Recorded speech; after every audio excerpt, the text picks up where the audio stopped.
I see her. I see her on my side is right side up. That's crazy because she looks real life upside down right here.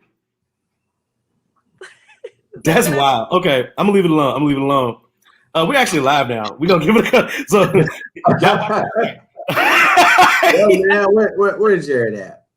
Yeah, I'm waiting to get here. And we got one more person joining us too. I find that upsetting because I was really gonna use my phone, and my phone was like, "Nah, your audio is not gonna work today."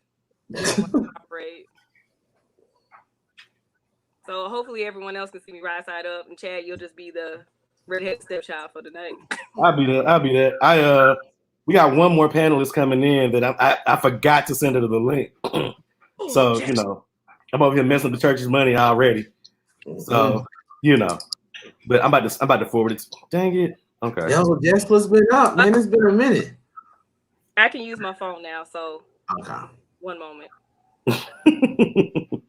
So for everybody that's tuned in, we're talking about Black millennials and marriage today.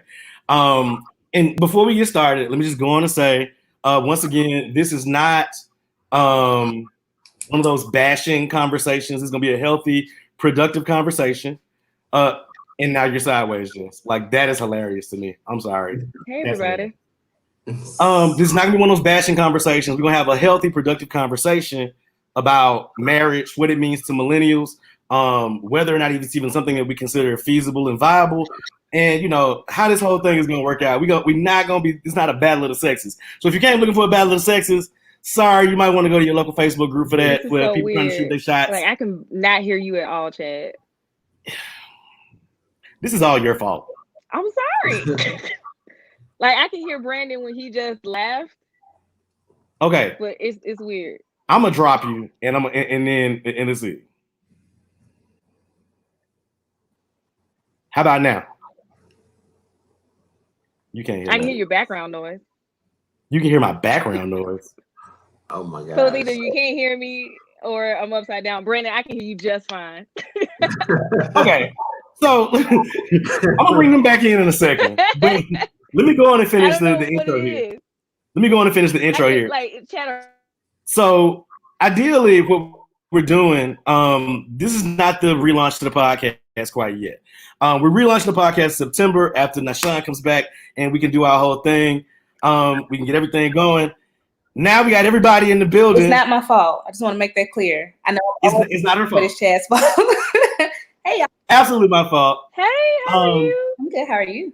So we're gonna do our intros in just a second. And what's crazy is Chad is talking, can't hear a word. Yeah, she can't hear what I'm saying, D. So y'all gonna have to relay the question to her in a minute. I know. So first off, let's get the introductions going. We got one more person supposed to join us, another male supposed to join us. But we're gonna start off if you were here the last time, you already know B Wolf. B Wolf, tell people who you are, man. Tell them what's up. Oh man, what people? Hey, B Wolf, Birmingham in the building. That's it. Bessemer, sir. Bessemer. Don't make me act Bessemer. Right. D, what's up? It's been so long. Hi, everyone. I am good. I'm Deandra. I'm also from Birmingham, E-Town. Hey, y'all. West side's the best side. But that's all. Somebody tell Jessica that I said that she can talk now. Jessica, will you please introduce yourself? Yeah, so what I'm doing, I'm cheating right now, and I'm streaming it on Facebook. So, I'm Jessica from Birmingham as well. So, we get that echo. Birmingham as well. From the West Side, as Chad likes to say all the time. From that we know on the side, we keep it real. Wow, everybody on the West Side over here. That's crazy. Well, East Side too over here. I ain't gonna disrespect my East Side brethren like that. So we still waiting on one more person. Shout out to the people that's watching already. I see my boy MJ and I see you, Mr. J Price. I'm actually drinking a J Price right now. So, shout out to Jay. And so let's go and dive in. First up, so number one, this is the first question. Is marriage even something viable for millennials in 2020? The reason I'm asking is because recently saw a post on Facebook that got a lot of guys specifically riled up, where a woman said marriage is not a goal. And apparently that upset a lot of dudes, or not necessarily upset them, but made them, feel a type of way or want to have a comment about it. So I got to thinking, well, is marriage something that we even consider viable or something that we desire as millennials right now? Let's start with you, D, since you are the married one here. It's odd to me that anybody would be upset about it. I think the phrasing may have thrown some people off because I didn't get offended about it because I don't care. I mean, nobody can tell me what's a goal. So I took it as saying, okay, I took it as she's saying it for herself. She just didn't say a goal for me. Because I absolutely think it was a goal. For me, it was because it wasn't just the wedding and the whole institution of it. It was I had this idea of what I needed to happen and where I needed to be and who he needed to be before I got married. And that all happened. And so that to me was a goal that I accomplished. So I still think it was a goal. It was something I wanted to do and something I did. And I'm very proud that I have done. So you had did you have some prerequisites? Were there some requirements that had to be met before you even considered marrying him? Is that what you're saying? Absolutely. And it wasn't just, I want to make it clear, it wasn't just for him because he could be the perfect person ever. And if I don't have my shit together, then what's the point? So it's not just him. So to me, before I could even think about being married, I had to be this certain person. And that's not just, the biblical parts of it, you know what I mean? The whole submission and all of that stuff, because my thoughts of that have changed over time. I guess we'll get into that. But I had to be who I wanted to be for myself, steady for myself, stable for myself before I brought anybody else in my life or before I attached myself to anybody. So accomplishing those goals was one goal. And then after that was done, I was like, okay, now I'm ready to do this other thing that I've always wanted to do. Because I always wanted to be married. It's never been a bad thing for me. Even though my parents are divorced, it was still never a thing that I was afraid of or I thought was a bad thing. Just what I wanted. Got it. So B, let's go to you, man. Do you think marriage is viable or something that we desire as millennials? We talked about this before too. I remember us talking about that. Yeah. I guess I want to back up. The comment. I didn't see the comment, but just hearing that, and I've seen that before, and it's been part of those conversations. I think what she's really trying to say, and what women I've talked to all said the same thing, is that they have the right to express their options. Like, it's not, back in the day, your grandparents, she stayed at home until the man came to the house and was fixing stuff, was like, I got a good job, I can take you away, we can build a life together. No, Black women are getting access into the economy, into the educational space, the most educated subgroup in the country.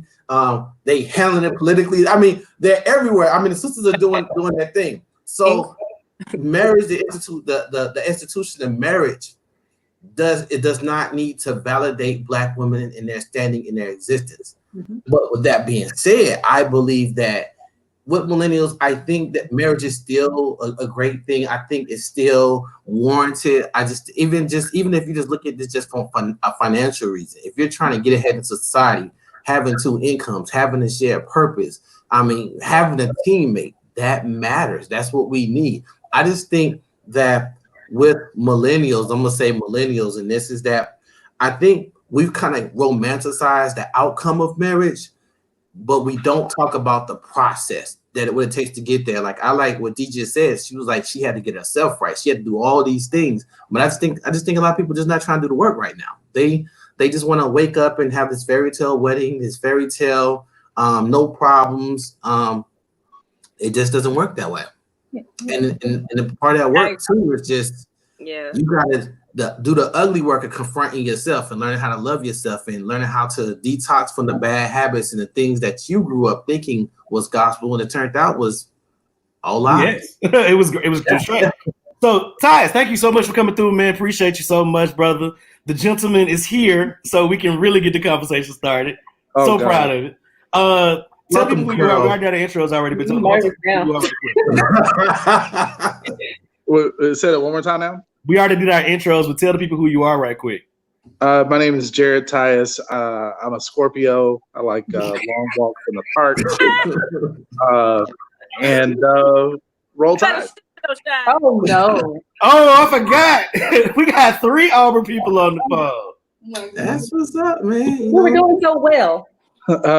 You mean 3 disabled people? Okay, that's not funny. Stay on topic. That's not funny. Now. You can't stay on topic. Focus. I'm not going to laugh at that. Jessica, so let's go to you. Can you all hear me okay? Yes, we can hear you, baby. Mm-hmm, we can hear you. War Eagle. War Eagle. First of all, and if you're asking me to answer this question, I would just kind of piggyback off of what Brandon said. It's more so about getting rid of those false equivalencies, in my opinion. When I think about, finding a partner, I'm single, I have no children, I've never been married. And when I think about finding a partner, I kind of look at myself and then say, like, okay, what am I actually expecting out of this? And what type of pressures am I putting on myself and for the potential man that I would be with?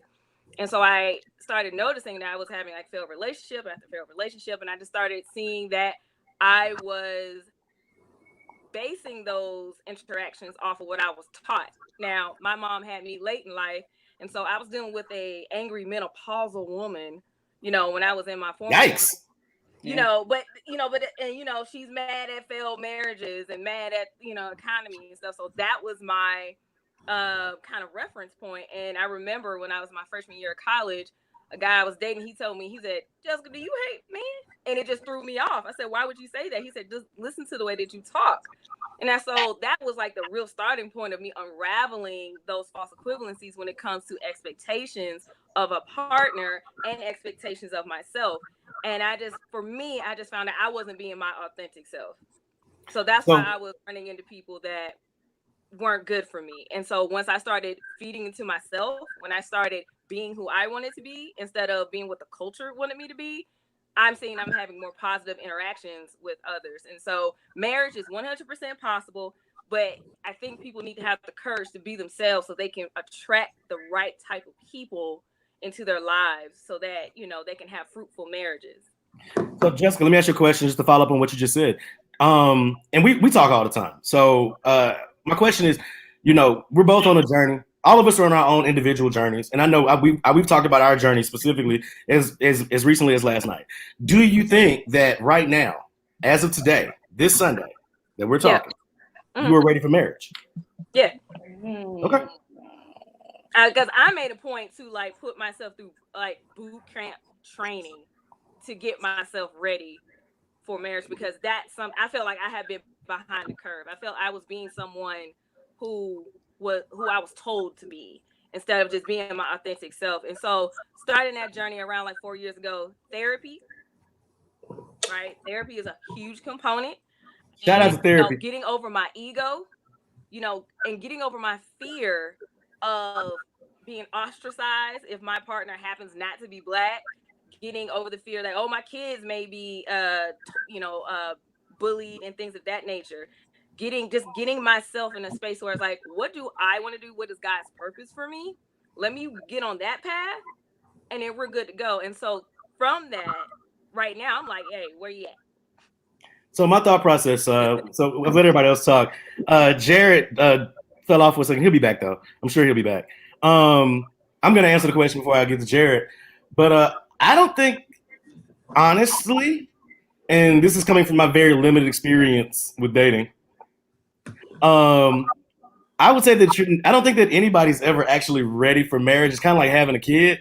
Like, you're never ready. There's never a perfect time to have a kid, okay? There's never a perfect time to have this living, breathing ball of nerves and flesh and the soul together that, you can either screw up completely or you can make the most beautiful thing in the world. And essentially a marriage to me is kind of like a child. I mean, there's no right time to do it. There's no perfect time. And you could either take care of it and nourish that relationship and everything and it grow to be beautiful and blossom and flourish. Or it could be a complete and total freaking catastrophe. So, that's kind of how I look at it. Like, now, when I say ready to be married, I think sometimes when people ask, are you ready to be married? Or when somebody say, I'm ready to be married, it's really because not so much you're tired of being single, but you're tired of the BS that comes along with cracking those eggs to make an omelet. That's not what I'm meaning. No, I wasn't saying you specifically. I'm saying like in general. So tell me what you specifically mean. I know you just did it, but just clarify just so I'm not putting words in your mouth. I don't want people to get the wrong impression. Yeah, I'm more so talking about I did the work on myself so that I feel like I'm going to be a good partner to somebody. I'm not saying that they're feeding into that false narrative of perfect time. Like I'm at the perfect age. I've finally hit this financial plateau. I've finally, I don't know, I've started eating better, things like that. None of that. I'm more so like, first of all, did I want to be married? First of all, did I make that decision? And then two, am I in a mental space to know how to function with another person for the next 30, 40 years? You see what I'm saying? So it's not so much from a societal perspective, but more so from mine, for me being prayerful, me being introspective and understanding, all right, I want to have a partner in this life, not because I'm tired of being single. It's because I actually want to be married.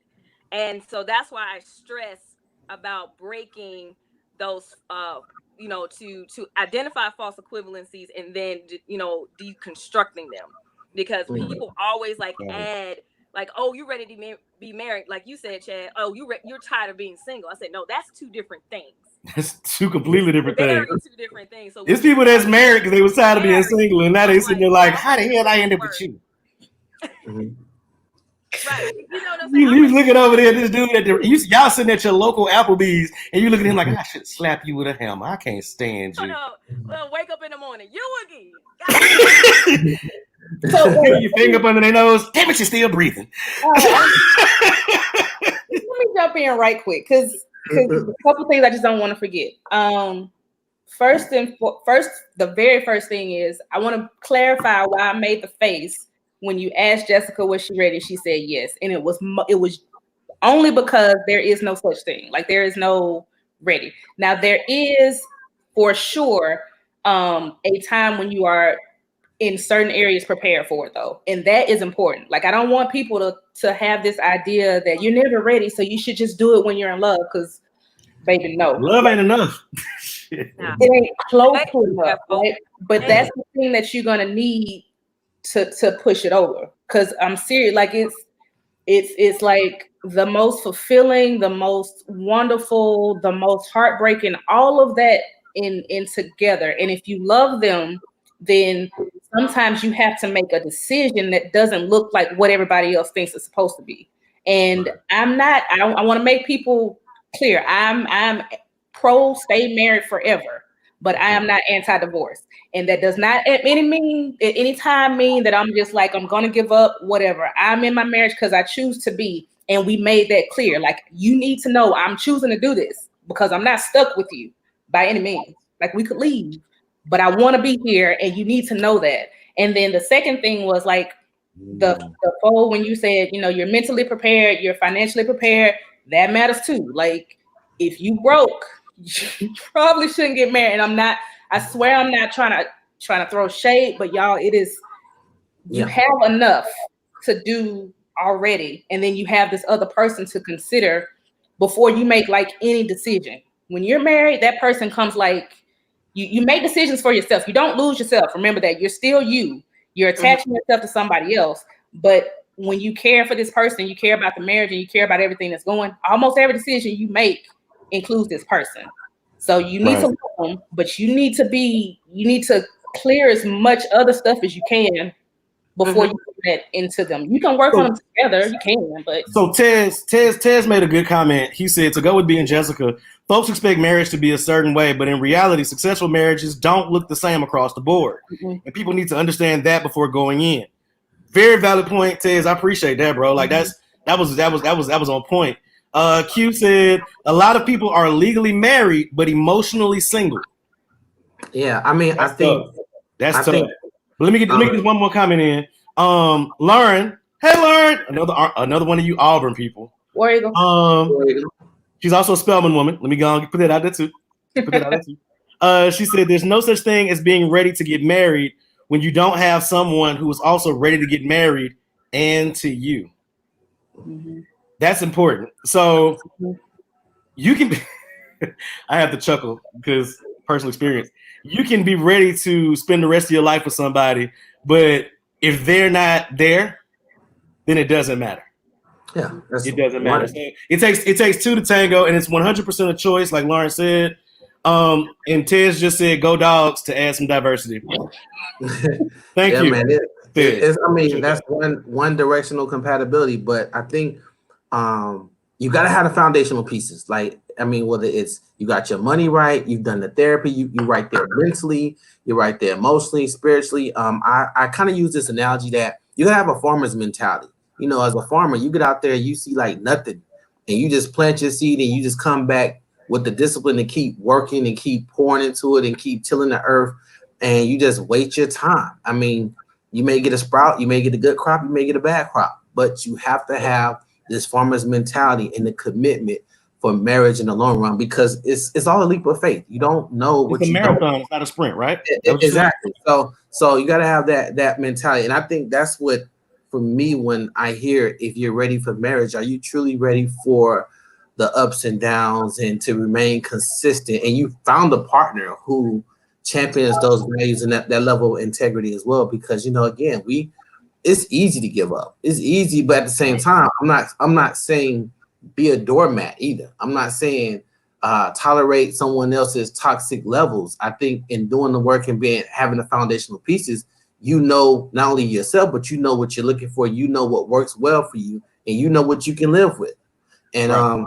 So I will say that, and I think I've said this before, and I think this is a little unpopular, but I've come to learn that love doesn't come before marriage. Love comes after marriage, because only then love requires sacrifice. Only then will you know what love is, until you've been in that position to sacrifice. Like, we love the idea, we romanticize that in dating. You say I love you, and because I love you, I want to marry you. But nah, like, love is your commitment to that role, to that person, after them feelings have dissipated for that day or for that moment or for however long. Can you still stay there? So I'm gonna put a pin right there. Okay, let's pause right there for a second, and we're gonna switch lanes for just a second. Earlier, B, you talked about how Black women now have more access to various options and travel options and economy options and employment options and education opportunities, stuff like that, and that they're the most the fastest being the best educated and fastest advancing sub demographic in the country, right? Totally get that. So we always talk about how a lot of people today don't understand what love is and sacrifice is, because we don't have what our grandparents had in terms of relationships and roles. And I agree, we don't have that. And I think that part of that is because women do have more options and access to more things and greater mobility than they had back then. You don't have to sit here and deal with Pawpaw's side family on the other side of town. You ain't got to deal with him going upside your head every Friday night when he get liquored up a little bit and then lost all his paycheck money in the poker game. You ain't got to deal with that no more, because you have options to go somewhere else and find somebody that ain't gonna get drunk and go upside your head, or find somebody that ain't gonna have side babies all around the city. You know what I'm saying? So what else outside of that? Just specifically, and we're not talking about the mobility and access that women have now, and we're not talking about the options women have. What else do you think differs in a positive way? Like, what do you think we have now that they didn't have then that makes us so different?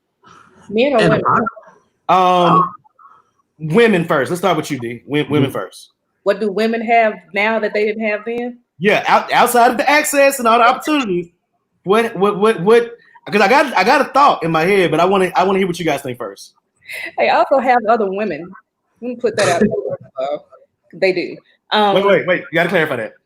They have the option support system with another. No, they can have another. They can have a woman. They cannot marry a man and marry a woman. So they have that, and they have. We don't. Again, the whole institution of marriage. They don't have to get married anymore.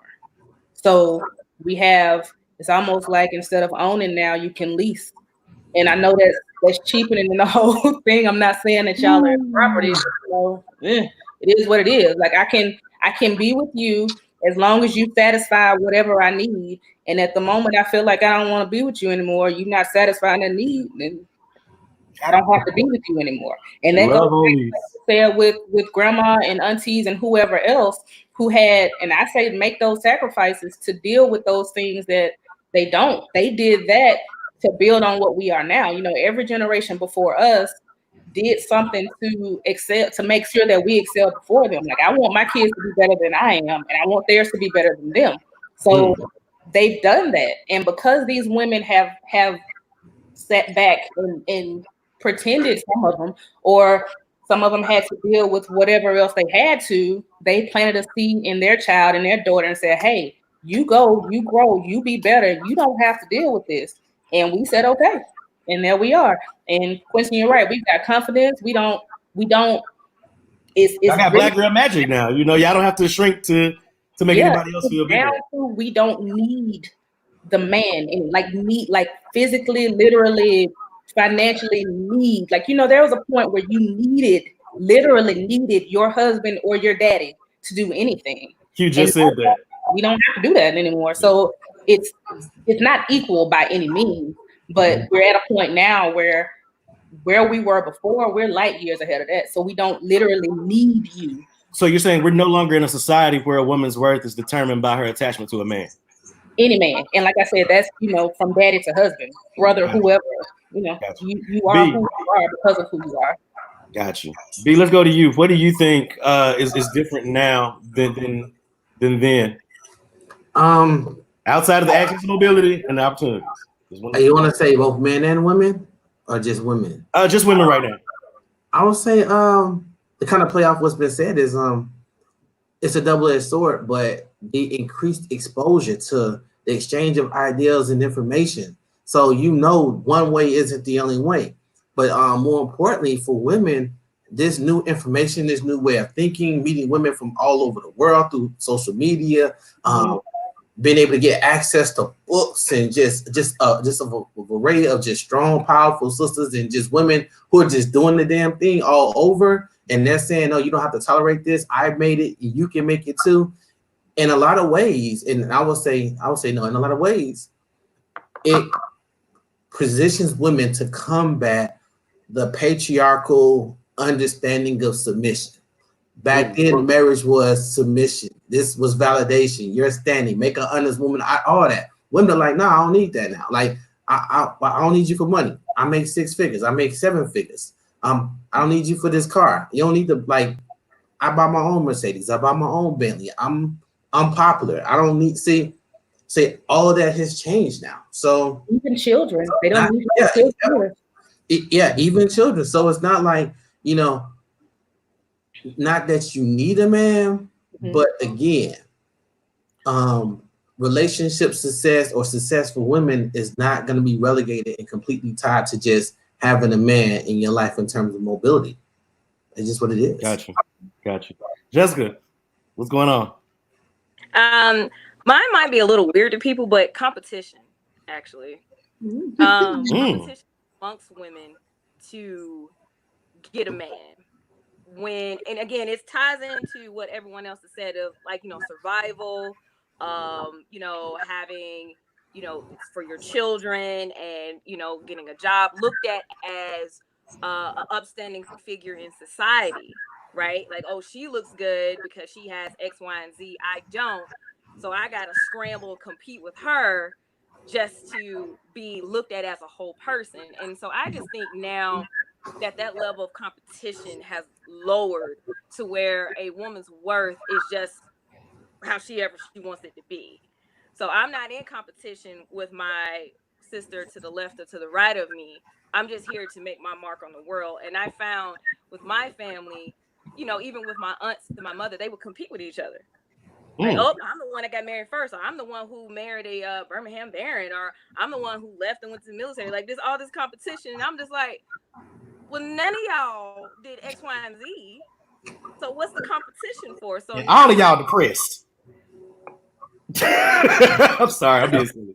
I'm just trying to bring some levity to the situation. Like, all of y'all still eat unhealthy. Like, stop. Y'all all got hypertension and you're sugar bad. Stop competing. Right. And so I just look at it like there's women that just don't have, the women now don't have to compete with themselves or with other women. You know, they don't have to push themselves to look a certain way. They don't have to push themselves to achieve a certain thing. They can just be who they are. And I think that gives it makes a much healthier mental state for a lot of women. where they just like, oh, I can just be me. Gotcha, like you gonna take this fupa the way it is right now. I'm not gonna sit here and try to look like Naomi Campbell, even though Naomi Campbell is fire. I'm not Naomi Campbell size. Okay, even though Angela Bassett is it at 60. Embrace the fupa, man. Y'all gotta embrace the fupa. So I have a thought here that I want to throw out there. I think the advantage that we as millennials have over our grandparents and our parents is that I think, and we talked about this on the last live, that millennials essentially have normalized therapy. And I feel as though we have a better shot, a better opportunity at having healthier marriages by virtue of the fact that therapy is not taboo. It is not something that is to be ashamed of. If you tell people you're going up, I know some pastors make you go through marriage counseling before you actually get married. I think that since we've normalized counseling and therapy and talking through things, that we have an opportunity to be healthier husbands and wives than our grandparents and parents did. What do you guys think about that? And let's start with Jessica this time. Of course you would start. I would not. So I'm a huge advocate for mental health.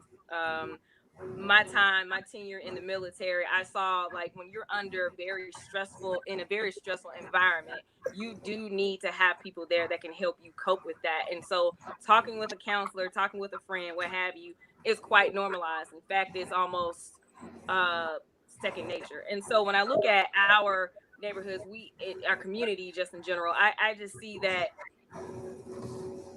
there's a lot of remnants from slavery. There's a lot of social pressures that we are in our community have put on ourselves.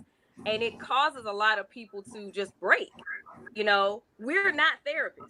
Mama and daddy weren't going to be able to prepare us for every single scenario that life was going to throw at us.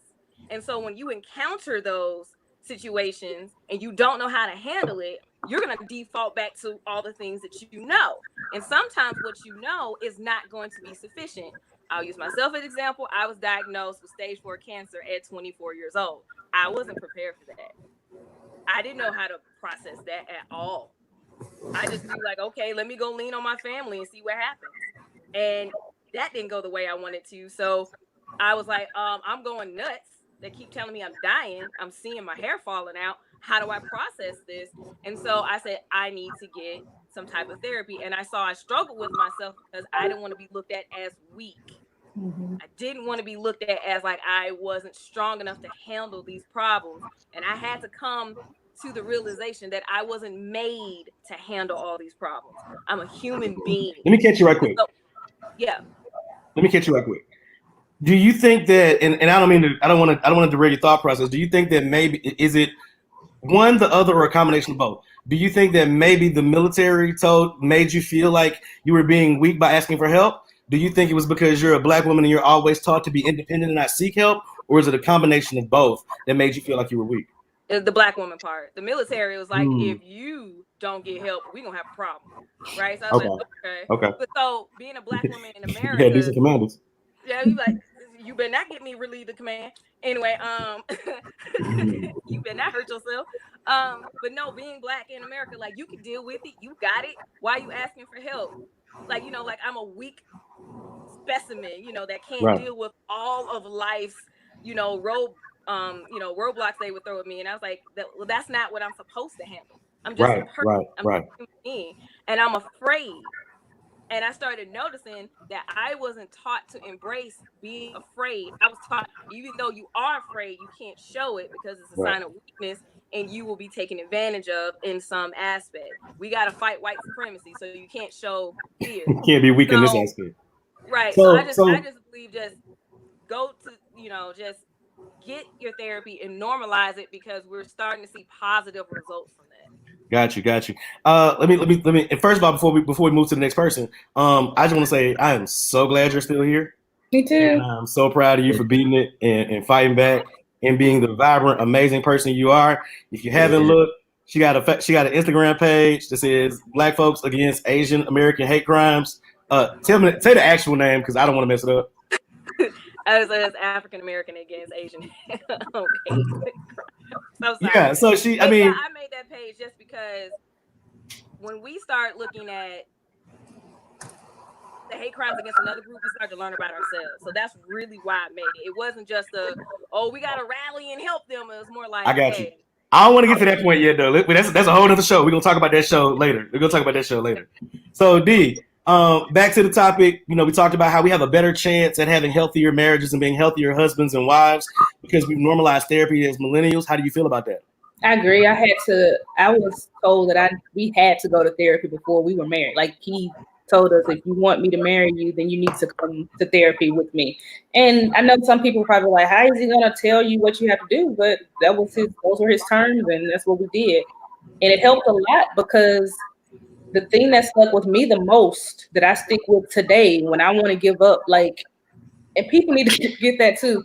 I love that man with all that I have in me, but we can be perfectly fine and think we're gonna be married forever at 5:35, and then at 5:37 we like, so what you want to do? I mean, it's just done, you know. And he told me and us, he's like, okay, so when you go into the marriage, you know, what is the effort you're supposed to give? And he's like, you know, of course we're like, oh, it's 50-50. And he's like, no, that's the problem right there. He's like, you are supposed to give at your purpose, what you do, you give 100% all the time.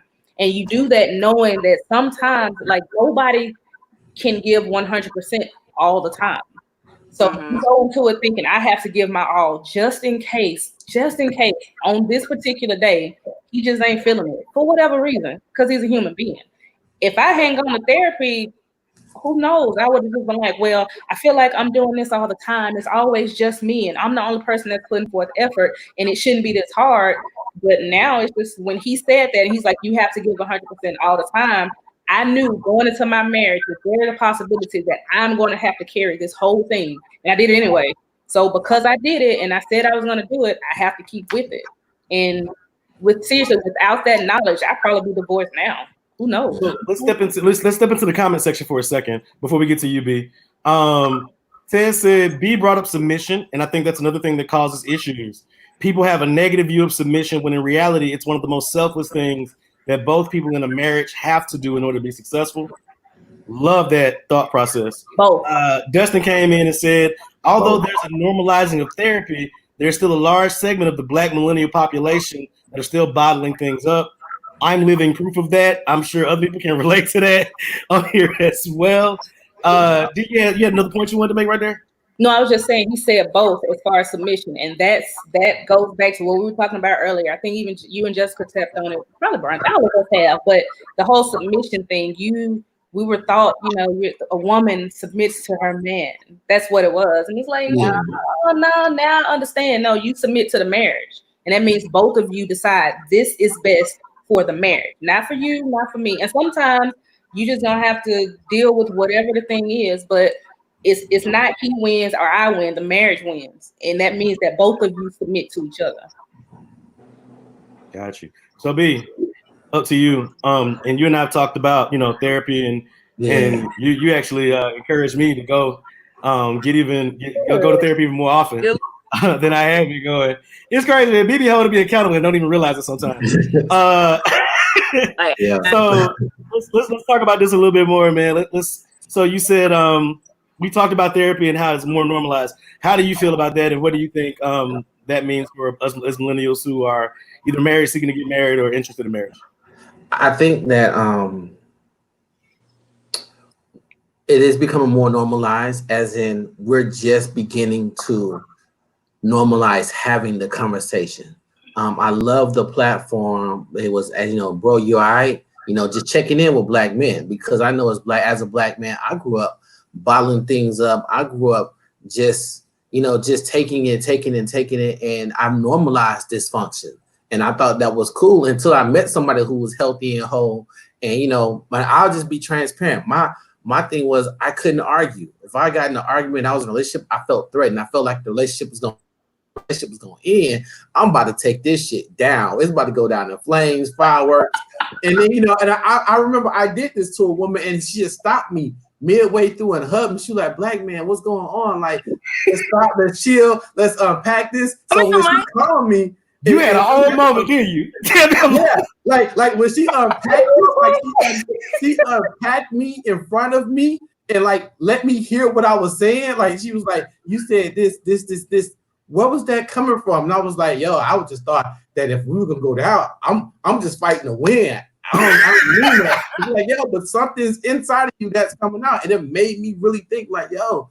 My word is my bond. My word, like I'm speaking depth all over this situation. No wonder my situation was ended. But back to like therapy. I think therapy. I think of it like this, right? Therapy helps us unravel our own particular biases because your emotional muscle memory is a reflection to how you respond to situations. So if you're able to dig into your biases and unpack yourself, you're able to know exactly where it is coming from, why do I feel the way that I feel. It gives you the tools to know how to move forward. So next time you're in a stressful situation, your reflex is not going to be that particular bias, which was in my case was to be nasty and act ugly and to win the fight. And for me, it's like I thought I win the fight. I'm like, we don't apologize, we don't talk about this, we don't know how to move forward. And these are things that you learn how to deal with. Another thing I would say is that I've learned in my own therapy journey is that I like myself, but I didn't love myself. And I knew that because if I love myself, why would I continue to place myself in dysfunctional situations? Hello.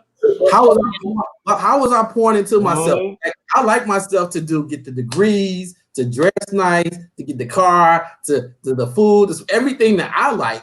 But then I started thinking about like, how was this profiting me? Was that for you? But now that Brandon has given the benediction, the doors of the church are now open.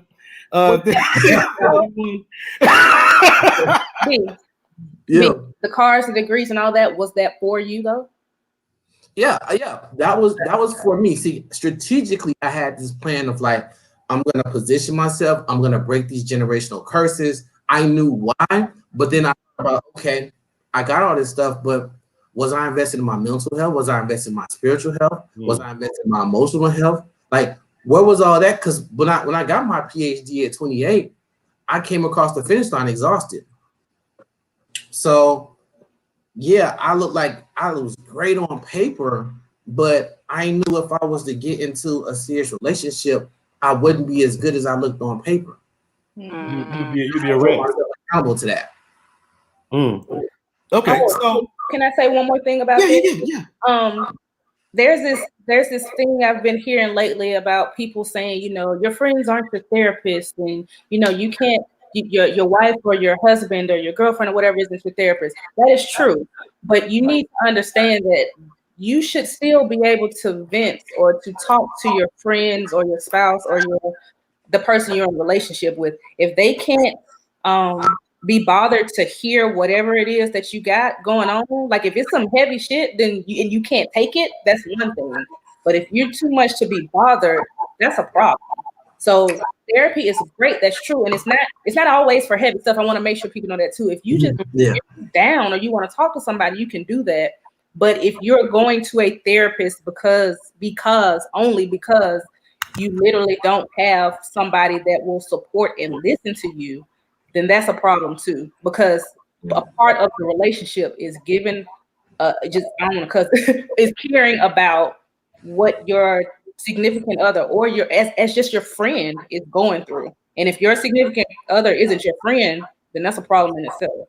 So let me tell you, before we move to the next subject, I want to say two things. Number one, I don't want to glamorize therapy. I know we all talk about how therapy has benefited us and stuff like that.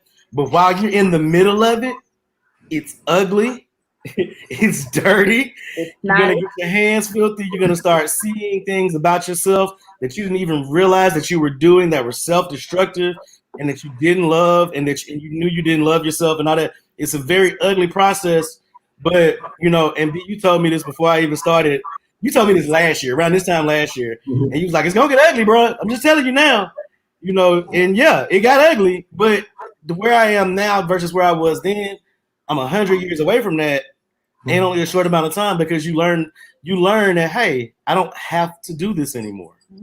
Your brain gets rewired to not have to do this anymore. So I encourage everybody to go to therapy, but don't think it's going to be like your magic bullet and your panacea to all your ills. It's not going to immediately just fix everything that you got problematic going on with you. The second thing I want to say is that, hold on. The second thing I want to say is that if you don't have anybody to talk to but your therapist, that's something you need to talk about in therapy. Okay. It's nothing, and don't let your shame keep you from getting help from either your therapist or anybody in therapy or your friends. So what we gonna say, B? Yeah, I was just gonna go back to what you're saying. Like, yo, it is literally, I take it as spiritual and emotional detoxing. You have spent years, 20, maybe 30 plus years building up all this stuff that's inside of you. So as you're detoxing, it's gonna be ugly. There's gonna be some nasty stuff that come out you in order to get you back to that place of purity. So yeah, don't be afraid of it. Don't run from it. Embrace the process. Tyus, we got you back just in time, man. Yeah, I apologize for not knowing the time difference. It's okay. Don't worry about all that. What matters is that I'm here. So we're talking about what now? And I'm glad you're here. So we're actually moving to the next question. And so I'm going to start with the men. So fellas, raise your hand if you've been married.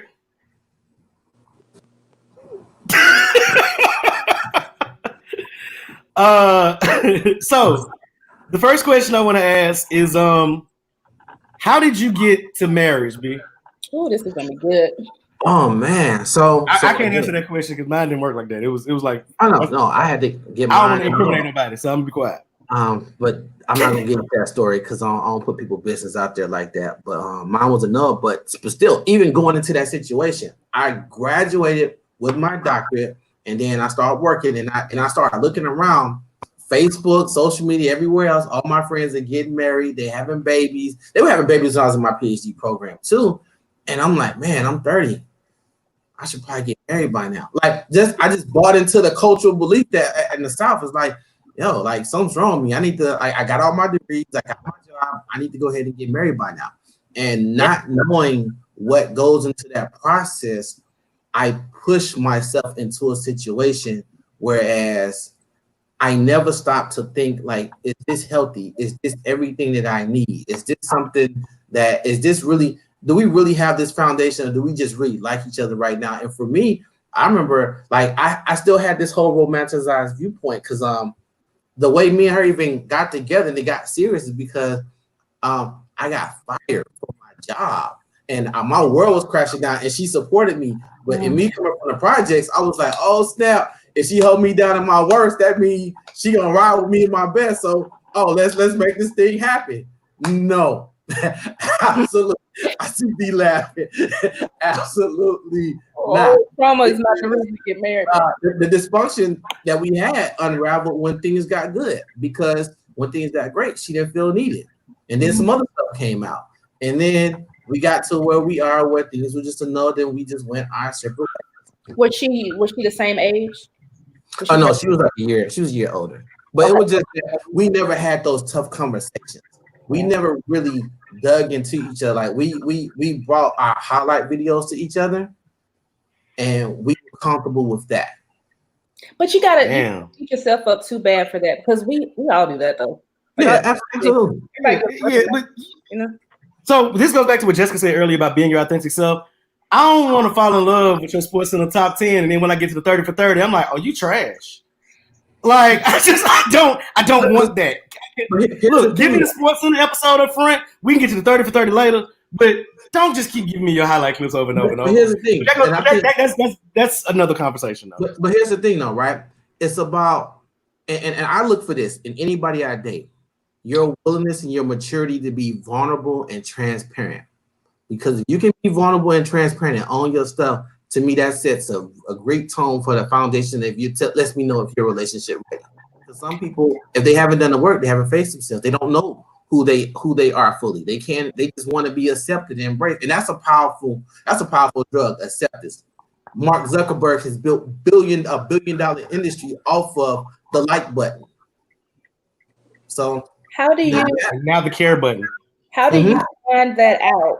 Where's the line between finding that out versus testing somebody?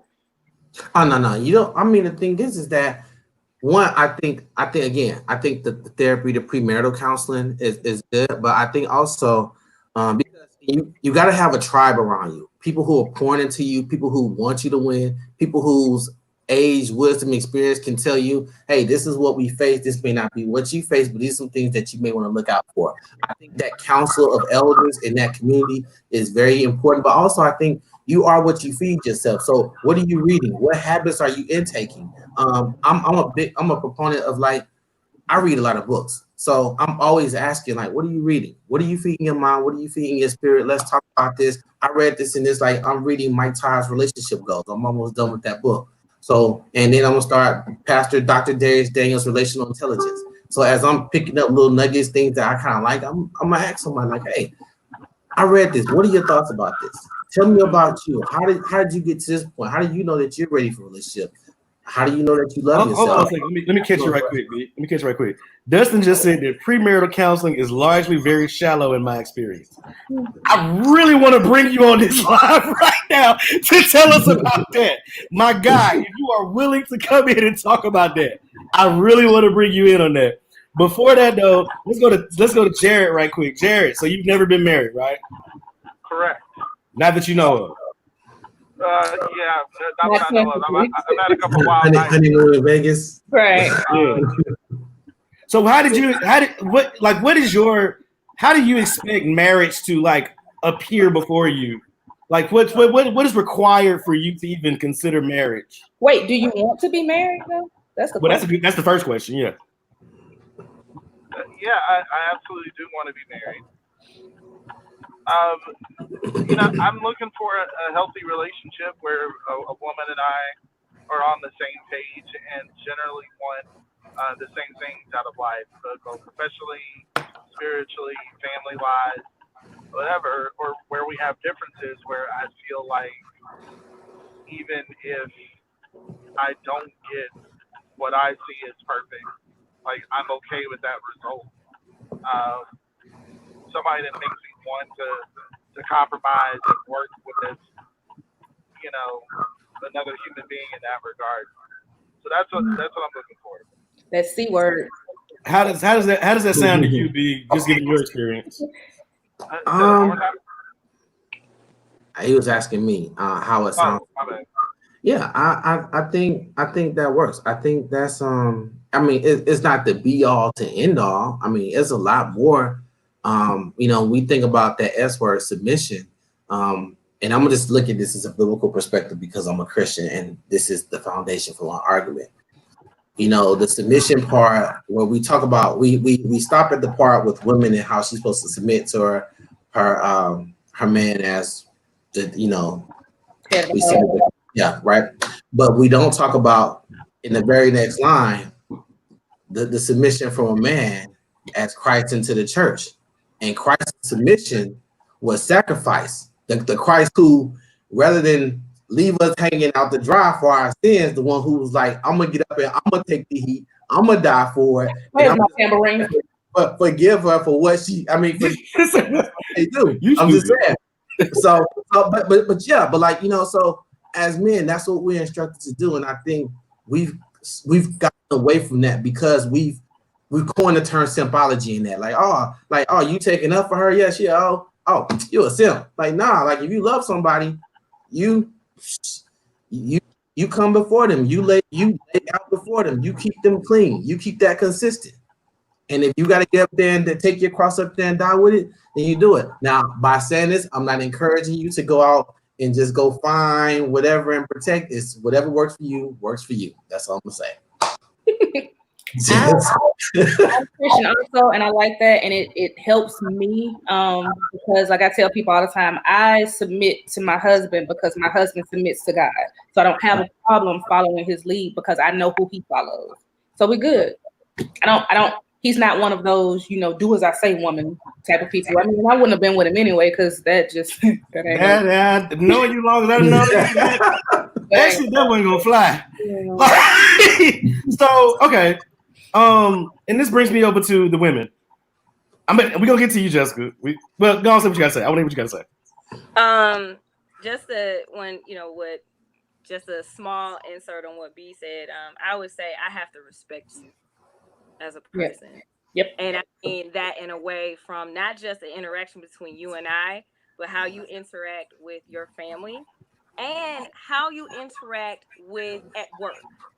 That's one thing I don't think a lot of people really delve into outside of maybe I can say like superficial levels, like, oh, what type of job do you do, or do you hold a management level? But I was like, okay, what do you do?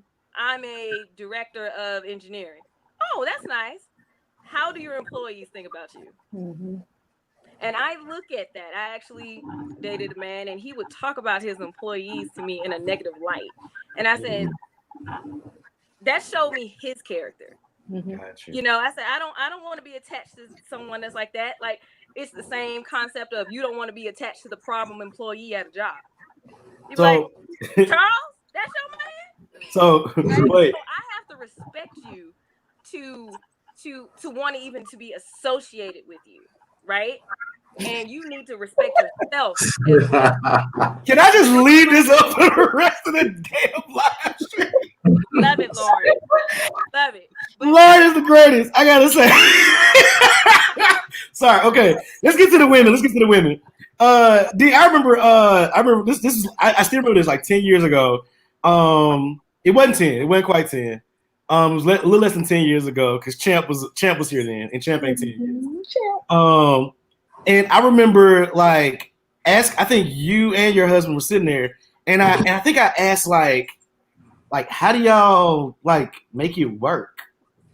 And like it was almost like y'all was finishing each other's sentences. So I'm very interested to see how y'all got to marriage. Like tell me your journey to marriage, if you can. All right, I do not suggest this journey for anybody. Let me put that disclaimer out here, okay? Okay. Now, Jonathan and I met at Auburn. Then we worked for the same company. We dated okay, let me make this clear. We were friends for like a year. We dated for 4 months, then got engaged. Okay. Do not suggest you get engaged after dating 4 months. Being in a friendship and being in a relationship ain't the same thing. They're just not. And as much as you want it to be, they're not the same because I don't know. I mean, it's not the same thing. So with that, and it's that on paper thing. We have the same ideals still. We had the thought process of we wanted to be married forever. We wanted to do this way. We wanted to do this way. And the thing that I think has helped us this whole time is that we have allowed each other to grow up and to figure it out. Because, like, if I'm different than I was 13 years ago when I got married. Like, I'm not the same woman. My ideals have changed. My thoughts have changed. My ideas of marriage have changed. And I had to look at it and say, okay, I'm a different person. So if he's having trouble adjusting with that, then I got to give him space to figure it out. It's not fair that I'm mad at him for not liking who I am now because I'm not the same person he married. And that's fine. But on his side of it, he had to say, I may not like this thing that she's different about now, but I can't keep her from growing. So with that thought process, with both of us determined to be with each other, because he might be in a successful relationship with somebody else and be happy, but nobody can make him happier than I can. I know that because that is what I want to do. So I remind him of that all the time. Like, you know, you can go and find whatever you can. He ain't me. And that's the confidence I have in myself. And I had to learn that to remind him. And it's not that he, you know, has ever had a problem with it. He gets it. But it's okay to just say to yourself, hey, you might not like this thing, but hey, that's this, and that's not gonna change. But know me and know what you have. And I had to do the same thing because he could do something that pisses me off to no end, and he doesn't stop doing it because that's what he wants to do, and he has the space to do that because he's an individual. He is a person, and we have to constantly remind each other, like I am still D, You are still Jonathan. We are not one person. I think that's the misconception of all things. You are one. You are still very much two individuals. Like you are still, and you get to be yourself, and you need to allow them to be their self. As long as like as Jessica said, the biggest thing is respect. If you can't respect your person, if you can't respect their boundaries, then that's what's gonna make you crumble. As long as you respect the boundaries you set for each other, you can get through everything else. But set boundaries. Like, don't be afraid to say, hey, this is the shit I'm not gonna deal with. Period. Like, no, full stop. I'm not gonna deal with this. This is a deal breaker. And if they don't respect that boundary, then you don't need to be with them anyway. And the same for you. If they set a boundary, if you can't respect it, then y'all need to be together. And it's not simple, but that foundation is the best part for us, because it's like, hey, you at the line, you right there, you need to back it up and not be afraid to tell them that you need to chill out. You're doing too much. You bring it to a 6, you at a 10. And you figure it out. I mean, you do. It's kind of weird. So Jessica, let me get your feedback on that. How does that differ at all with like your vision of what marriage looks like and stuff like that? And we're at an hour. I just want to let everybody know. I'm ready to bring Destiny in to talk about his experience with premarital counseling. But Jessica, I want to get your feedback first before I bring Destiny in. Yes, it does follow along with what I would envision of my marriage as well. Especially what B said, just you are you, I am me, and we're gonna see if we can do this thing together. But I've chosen not to make marriage complicated, and put so much stress on myself about being in a marriage and thinking this and thinking that. If we have found that we're walking this path together, let's make it fun, let's make it enjoyable, because I do believe some people look at marriage like it's the good old ball and chain. They're not going to enjoy themselves anymore. And I look at it as this is another wonderful step in my life that I'm making. I'm not sacrificing anything. I'm gaining. And I do think some people put that mindset on marriage, like, oh man, I'm not gonna be able to go to the club. I said, do you know how many married couples go to strip clubs together? Whatever you all right, no. Y'all like them little booty thou art loose. Okay, so but that's all I'm saying. But I think people need to take the pressure off of themselves and allow themselves to be who their authentic selves with their spouse, and just be happy and don't look at it as a sacrifice. Got you. Hey, Jessica. Okay, so guys, we got another guest coming on. Got Destin about to come on. 1 second. Let me share my screen with you guys so we can get the full brunt of this here. I definitely want to hear this. Where is it? Oh, there it is. Boom. Myself. All right, my brother, what's going on, man? Man, I'm good, man. How about y'all? Blessed, man. Blessed and highly favored, man. So talk to me, man. You said it's highly overrated from your experience, man. Tell me about your experience, brother. Yeah, it's shallow. I'm appreciative of everybody that's joined in this conversation, and you specifically, because I think it's definitely something that we need to hear and need to hear more of. So with that said, I salute everybody that's part of the panel. And yeah, man, thank y'all. Appreciate you, brother. Appreciate you. So my our counseling session was a little weird, a little different. My dad's a pastor. Her stepdad is a pastor. My dad said we had both of them involved in the wedding, and my dad said that, of course, it's standard for him to do it with people who he's officiating the service. Our stepdad said, y'all too close. I don't want to be a part of it. As far as the counseling, I'll do the wedding, but I'm not going to go down that road with y'all. So that was two different viewpoints. A little weird for me. I don't know if my dad was necessarily leaning on his experience raising me and the information that he's given me, but from my experience, our session or two with him, I can't even remember if it was 1 or 2 sessions, but it doesn't seem like it was a whole lot. we didn't go into a whole lot of depth. Now, I'm just saying that that's my experience. Mm-hmm.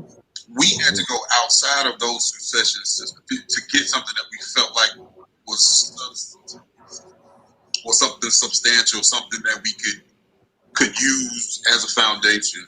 And I think both of us was really curious. The things that we went over was stuff like finances, stuff like bank accounts, how you spend money, who's the saver, who's the spender, budgets, that kind of stuff. And that kind of stuff is important. But when it comes down to just dealing with each other, dealing with personalities, dealing with love languages, dealing with backgrounds, dealing with baggage, dealing with families, dealing with mood swings, personalities, all of that stuff, like it was largely untouched.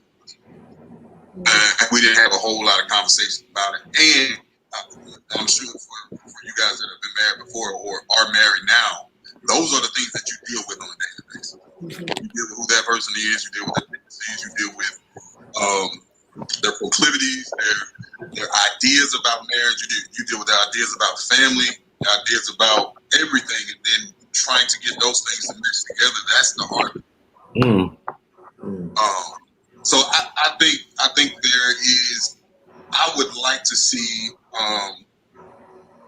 more of an open conversation about what premarital counseling should cover. So Lauren just dropped something in here. She coming with the jewels today. She said she didn't expect a lot of her marriage out of her marriage counseling, but it ended up being really good and useful.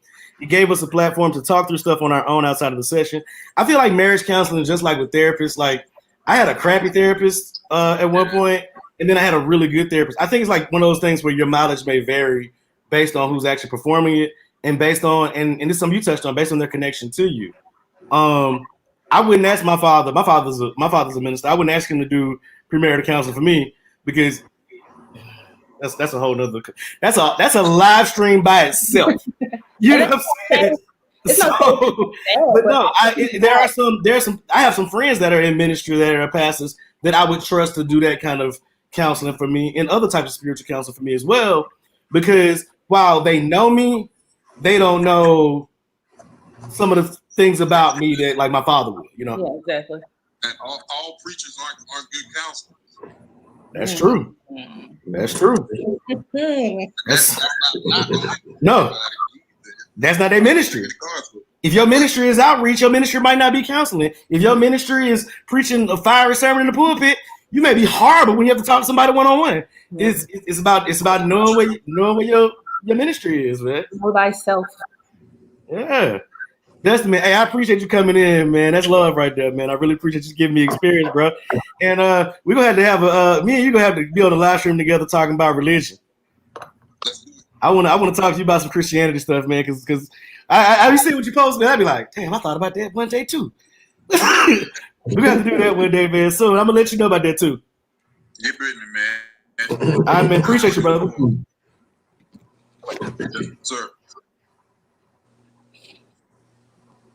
The good thing, all right, folks. Chad, the good thing about what he said is that he didn't at any point say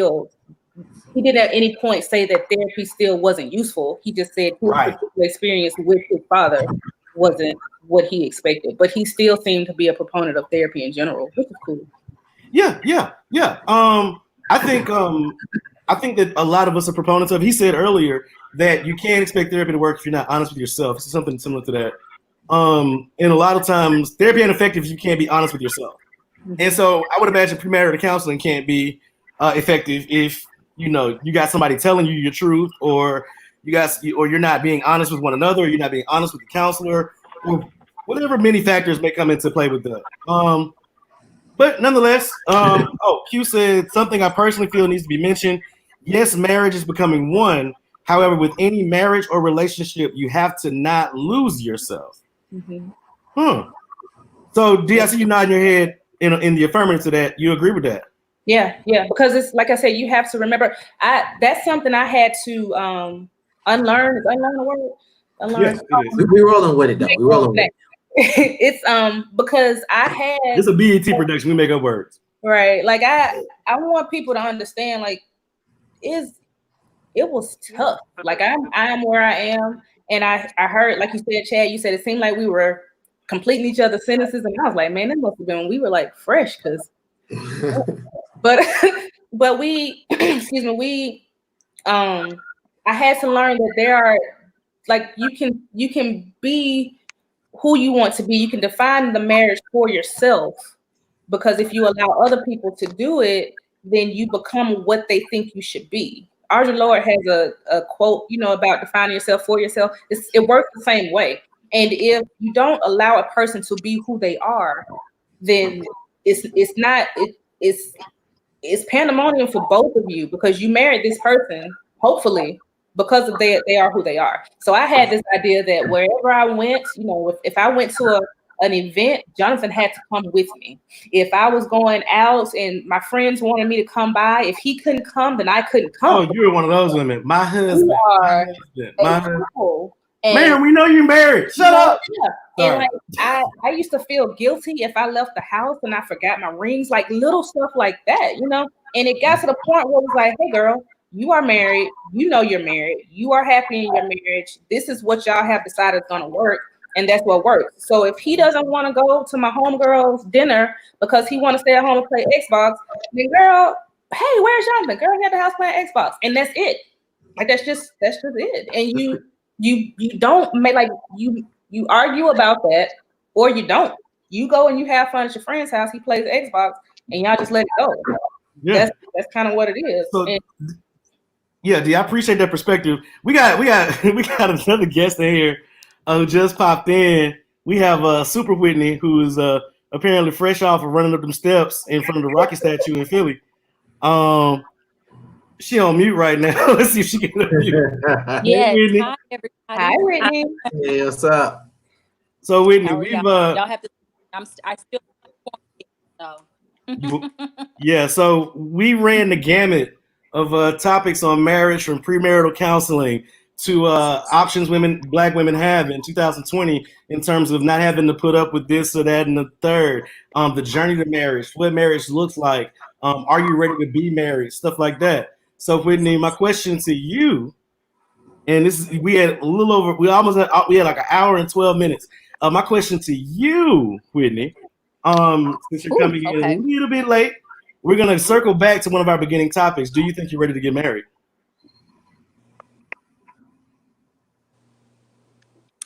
My audio is really off. I couldn't really make out. Do you think you're ready to get married? Do you think you're ready? I think I'm ready to get married? Mm-hmm. Mm-hmm. No. Why? No, because I would say so. Marriage is truly a. You got an echo. You got an echo, Whitney. Can you turn your laptop down or something? I only phone. Oh, you're on the phone. Okay. You said. Yeah, maybe that's the issue. Let me go grab my laptop really quick. You good now? No, if you just put in your headphones. Wait, you hear me now? Okay, well just you good? We can hear you. Yeah, we can hear you. Oh. Okay. Cool. But it's funny because I was literally just talking with my sister about this. So, I am right now. I feel like in a marriage, you really have to pour so much into another person, and it's truly the most selfless act that you could do. I would say.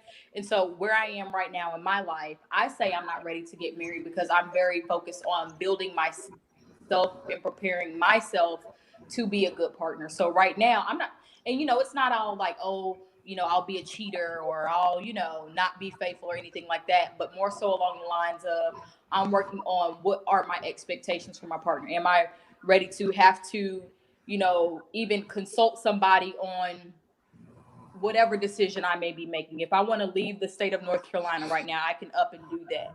When you bring somebody else into your life, you truly have to incorporate all of their wants and desires and things of that nature as well. And so knowing that I'm still trying to shape myself, I wouldn't be prepared to bring somebody else into my picture at this time. But I know one day I'll make a great wife, but just right now, I'm still shaping myself. Good answer. Smart enough. Yeah. I like that. D, did you just finish watching The Best Man? Because I just remember where I heard that Audre Lorde quote from. That's where I learned it from. Yeah, back in 1999. Okay, I was just making sure I went crazy. I knew I went crazy. That's some merch. You darn skip it. That's where I learned it. Yeah, but Merch won though. Like he really won. Oh yeah, definitely. Yeah, but it just stuck with me because I just don't. You don't have to be who somebody else thinks you should be because you get your own life. Like that's the thing that we should be the most excited about. Everybody gets their very own life.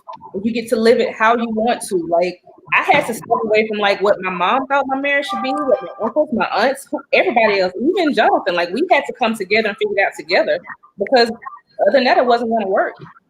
Right. So everybody on this call except for Whitney has known me.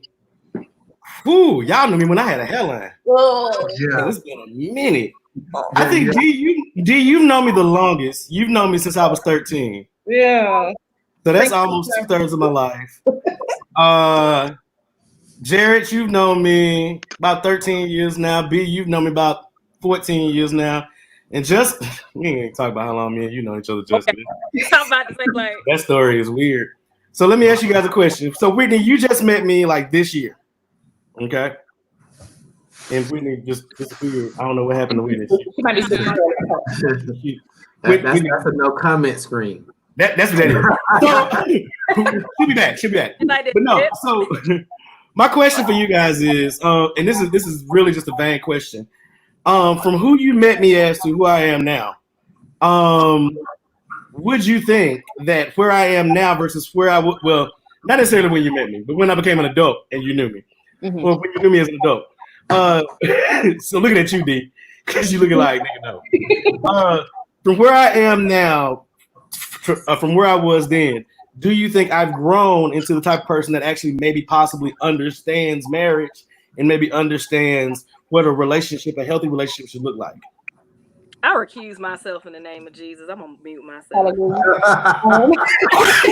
No!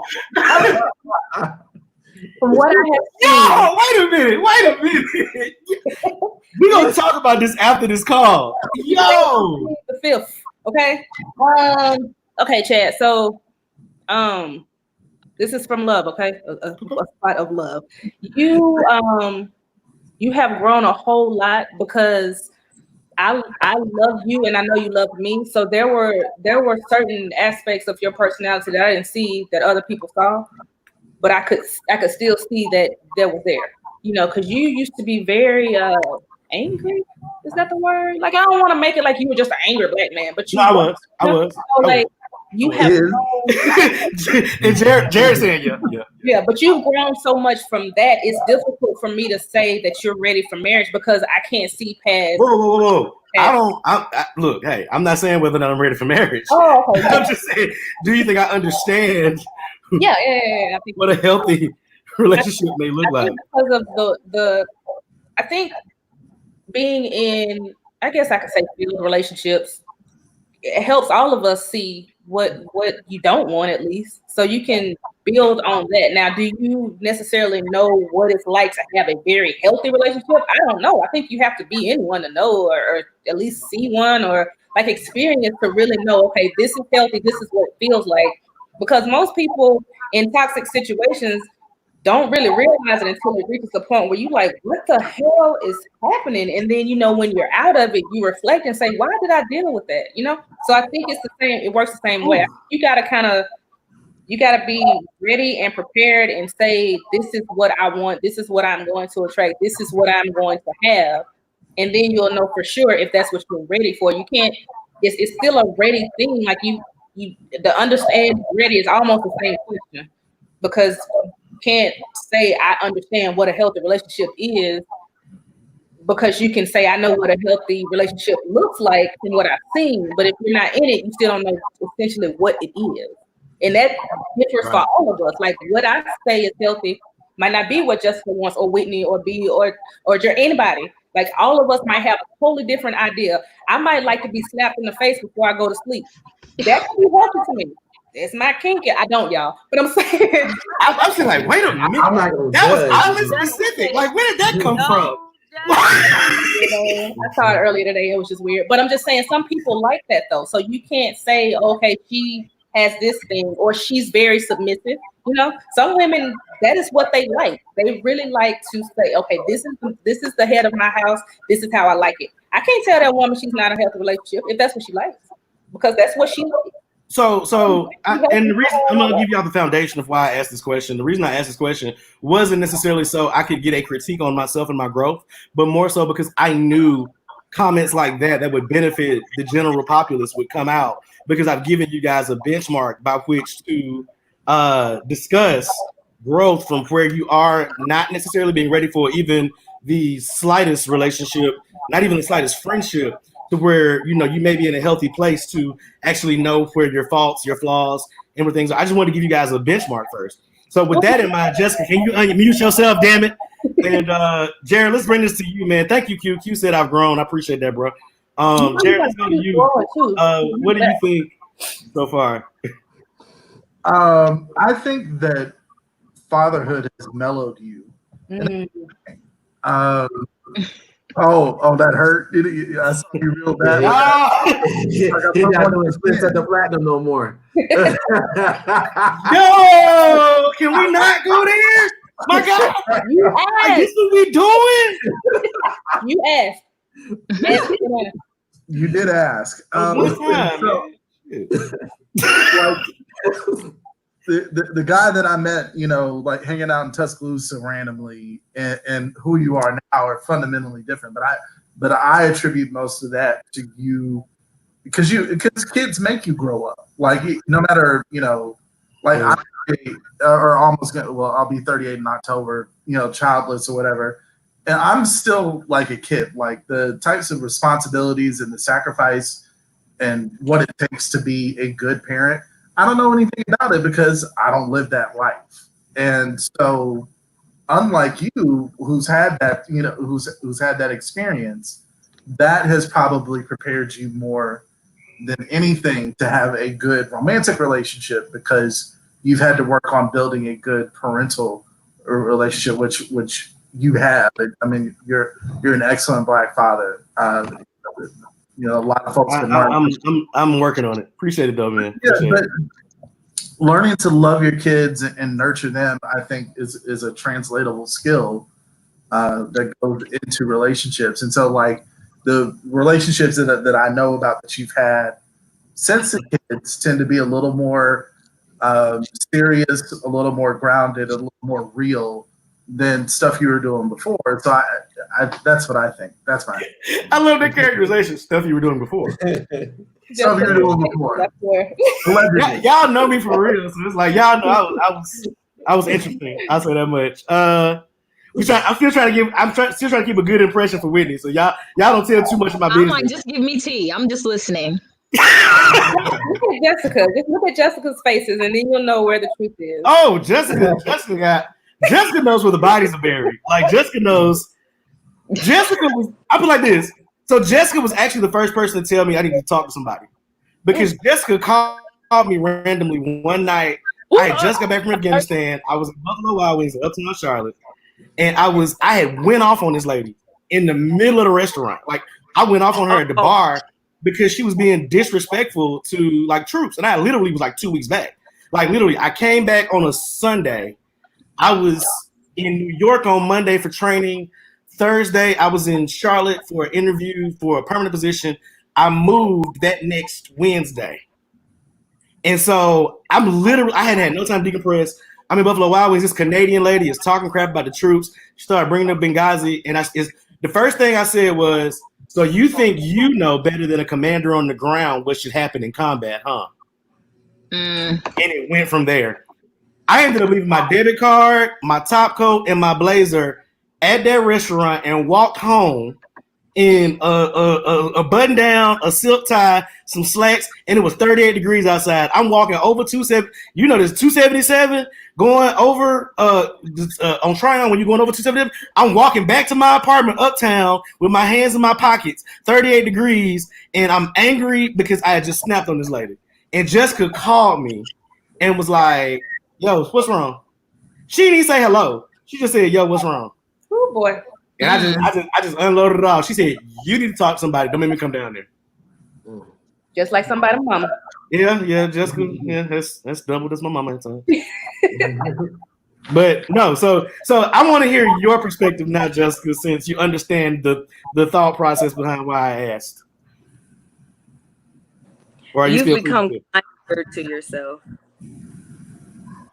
You've become much kinder to yourself. And as we've talked about your perceptions, perspectives on a lot of things, you took the pressure off of yourself. And that helped you to process different scenarios that you've entered into differently. Because a lot of times I would talk with you, you would say, as a man, I got to do this, or I'm a man, and blah, blah, blah. I say, yeah, duh. That would never change. Whatever you do, even if you go extreme, you will still be a man. You don't have to prove that to anybody. And I started seeing when you, especially when you know, with your children, you were just like, well, I'm a dad now. Or now I'm working in this particular private sector now. I'm no longer in the military, because just to give perspective, the military will pigeonhole you in a certain area to where you are discouraged from thinking a certain way and or encouraged to think a certain way. So Chad was enlisted, I was officer. Completely different experiences. So I was made to believe that I had to be. That's why Chad asked me earlier, did I think the military was making me feel like I didn't need to get mental health, because they treat officers like we're like superheroes. Like just nothing goes wrong. We're always ready. And that puts a lot of stress on a person. And so we're not kind to ourselves at all. We don't allow ourselves to cry or anything of that nature. And so I remember when I was PCS in the cross country and I happened to come see Chad, and Chad was trying to knuckle up, and I was like, who you talking to? Yo, I ain't gonna you that hard. Because you were rough. You had your armor on, Chad. Well, yeah, I mean. But I was like, you don't have to have that armor on with me, because I am on your team. And I just saw you, like, through the days I stayed, you were like, oh, okay. I said, and I won't poke fun at that. I won't call you weak. I won't call you simping or anything like that. And I think when you saw that people respected you for you being yourself, you started being kinder to yourself. And I've seen that over the years. So yeah, I'm gonna leave it at that. So one thing about me having an armor on, though, when you was ready to go off on old boy at the epicenter, though, you came in handy, right? Time, place for everything, sir. It's called escalation of force. Thank you. All right, I'll leave that alone. So, because I already know what that means. I'm gonna leave that alone. B, let's come to you. What about you? What do you think? Give me the question again. So, what have you seen in who you met? So, from Mighty Mouse to knowledge, what have you seen change? Adult Chad, yeah. I will say, I've always described you with one quote for as long as I've known you. You have enough in you to make both a gentleman and a savage. You were and a what? And a savage.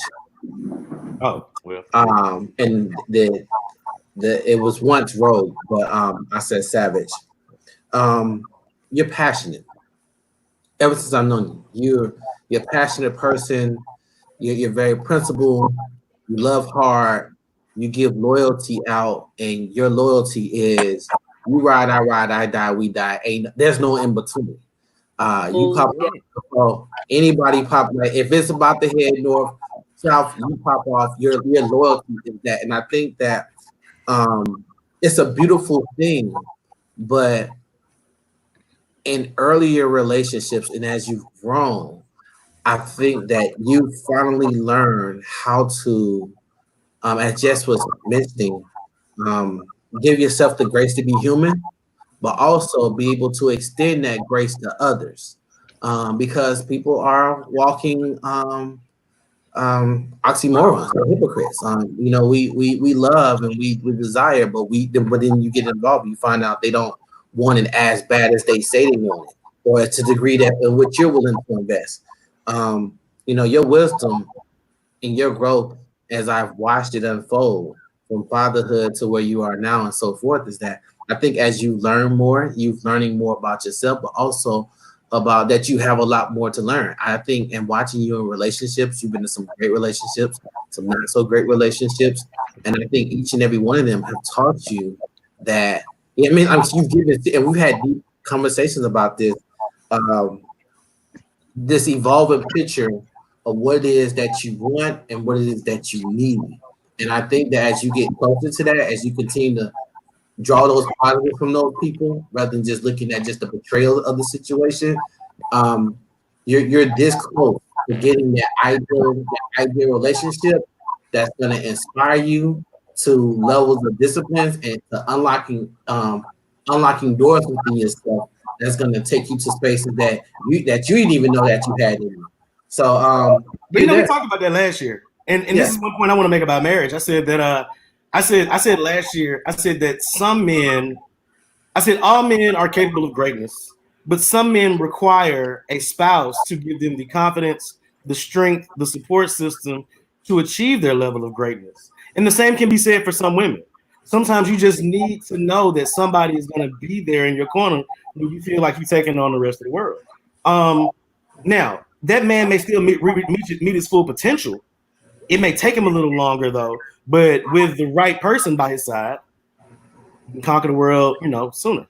So yeah, we talked about that. I'm glad y'all said what y'all said, and so I'm gonna finish off with Whitney. Whitney, so let me tell y'all how I met Whitney. I met Whitney because I like her shoes. I was walking through. I looked down. I saw the shoes. I looked up. I saw the face. I was like, "Oh, hey." I did not look like this then, so y'all are wondering, like the vein. No. I look like quarantine, so barbershop. She's a winner. Yeah.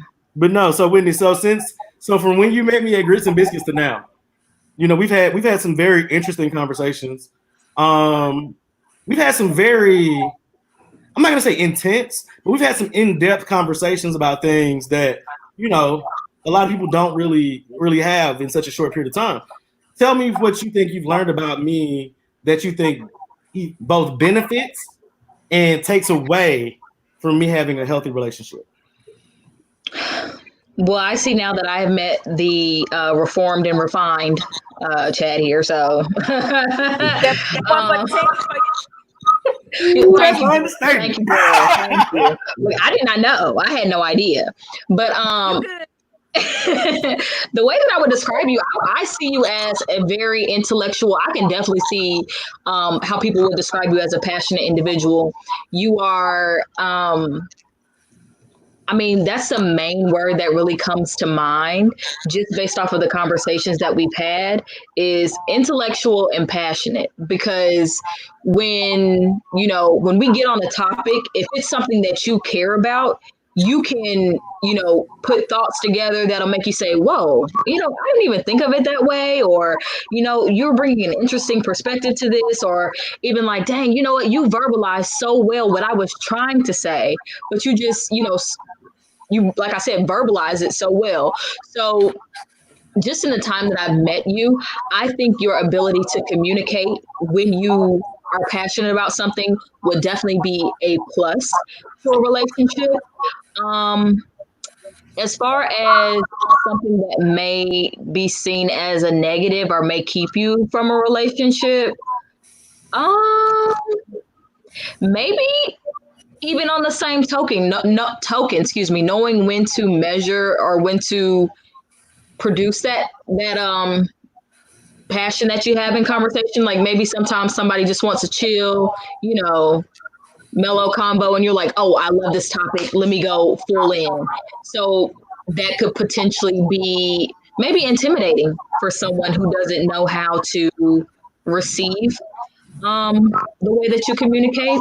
I think that's passion versus intensity. So yeah, I get that. Sometimes I'll admit I can't be intense sometimes. Yeah, I mean, I don't see it as a negative though. Like, I don't know if I'm just putting my own what is it, connotation on the intense. No, you're right. Intense, but that's something that, depending upon the individual, depending upon the level that they're on, are they ready for that level of communication, or are they, you know, in a different realm, in a different field? It doesn't have to be a negative thing, like I said, but that can be taken on either side, honestly. Okay, so here's what I took, and this is what the reason. And like I said, I told y'all while I asked y'all these questions. I'm gonna ball all of this up, right? And this is to be packaged for the people who are listening. So the first thing I'm going to say is, number one, be kind to yourself and give yourself grace. Mm-hmm. You know, you cannot, first of all, you can't pour from an empty cup. So if you're giving things to everybody else, but not giving yourself any sort of leeway, grace, peace, or anything like that, then you have nothing to give to anybody. You know, don't give so much of yourself to the world that you can't give to the person that you actually care about. So, you know, give yourself a little bit of grace to be human too. You know, you ain't got to be Superman all the time, fellas. All right. Number two, don't bottle everything up. All right. It makes you a powder keg, and you explode, and you start blowing up, and then people get burnt, and it's all kinds of problems because nobody wants to get burnt. The next thing is be nurturing. You kind of, that's one thing I've learned. I've had to learn how to be nurturing. I didn't have a nurturing bone in my body until honestly, until a little bit after Kenzie was born. You know, it took me a while to actually kind of understand, oh shit, this is a whole person. You know, so it's one of those things you have to kind of nurture. Another thing is that, and you guys are right. Like B and Whitney, y'all are right. I am a very passionate person. I've kind of had to learn how to measure that passion. Dustin said it perfect. Passionate to compassionate. Passionate to compassionate. Like I have to I guess that's one of the things I'm still kind of learning, how to EQ that whole thing, the highs and lows, how to balance all that out, you know. But it's one of those things that, you know, it's like you said, Whitney, it's not a drawback all the time. Sometimes it's a positive. So it's like, you know, just got to know when to go hard and when not to. That being said, like I've said before, I thought I was ready for marriage before. I know now that there's no such thing, in my opinion, as being ready for marriage. We've had a great conversation about being married as a millennial, or finding marriage as a millennial, or seeking marriage as a millennial, or just our general opinions on marriages as a millennial. I want to thank every last one of you guys that have watched this. I want to thank you guys who are on the panel. Y'all are amazing. Tyus, I'm coming to Tuscaloosa soon. Me and you gonna, you know, go to mugshots or something when the world get our punishment. Yeah. B, appreciate you so much, man. You need to go in and get that next brotherhood Zoom meeting set up too. Oh yeah, bet. So we need to see that soon. D, mwah, mwah, mwah, mwah, mwah, mwah, mwah. Give the babies hugs for me. Dap Jonathan up. You know what I'm saying? Tell him I said it was good. Bring him out of the dungeon. Yeah, and you know, when I get that Challenger, I'm gonna let you test drive it like I let you test drive the Camaro. Oh, smoke. I miss smoke. Somebody stole my car when I moved to Charlotte. That was a bitch. Oh, you had it like 2 weeks. Right? I had that car like 2.5 months, and somebody stole it. Like I was like, "Are you serious?" B10 said add him to the Brotherhood Zoom. Make sure that happens. Jess, I'm gonna talk to you in like 10 minutes. So we're gonna talk about how you just put me on mute and decide. You know what? Because that's my growth. Consumption. You see how therapy works? That's my growth. Learning not when to say. Because Jess from 3 years ago would have been like, who are you talking to? Yeah. Yeah. Whitney, thank you so much for joining us. I appreciate you. You can go back outside and work on your crossover. You know what I'm saying? Oh man. Look, y'all, I was in the middle of eating crab legs and I was like, oh shoot. Real story. No lie. So you a character from The Wire now? Look, I left them on the table for you. I was like, you know what? I'm late. I was like, what time is it? Oh my gosh. Hey, this had to be a good conversation. Hey, that's love right there. I appreciate you leaving crab legs come talk to us. Like, I'm about to do the Boondocks. Well, let this shit happen to me though. You're like, yeah. I started to, but I'm I like, was you look good. So I man, already have this hood on. I just can't add too much to my theme of my square here. I just got to try to keep it a little low. See, that's the mistake you're making, Whitney. You got to go all in. You got to. Yeah, I should have fully committed. I should have. Yeah. So just want to say I love y'all to death. Thanks, Chad. And Chad, thank you for making this happen. I mean, no problem. Let me rephrase that. I love y'all to life. I don't love you to death. I love you to life. That's right. There it is. We got to start speaking better words about ourselves and to ourselves. And that goes back to me being nicer to myself, Jessica. See, I'm learning. He's listening. I'm learning out here. The second thing I want to say is this is not the last time we're going to have a conversation like this, because with these two guys on the screen, we got a new venture coming up. Ask Three Black Guys. Ask Three Black Guys. Let me get my list of questions ready. Right. Exactly. So if you guys ever have any questions as women that you want to know, the Three Black Guys are here to help you. We got two educated brothers and me. All right, we'll make it work. Didn't you say you're gonna be nicer to yourself? Yeah, but they got like 20 degrees. I'm still working on mine. Leave me alone. The degree does not make it the man, baby. That is. Ain't that the truth? Look at some of our senior management. Never mind. You know what? Let me get into America. That's another Zoom. That's another Skype conversation. Hey, appreciate y'all. We'll check y'all later. And thanks to everybody watching. Bye. Bye.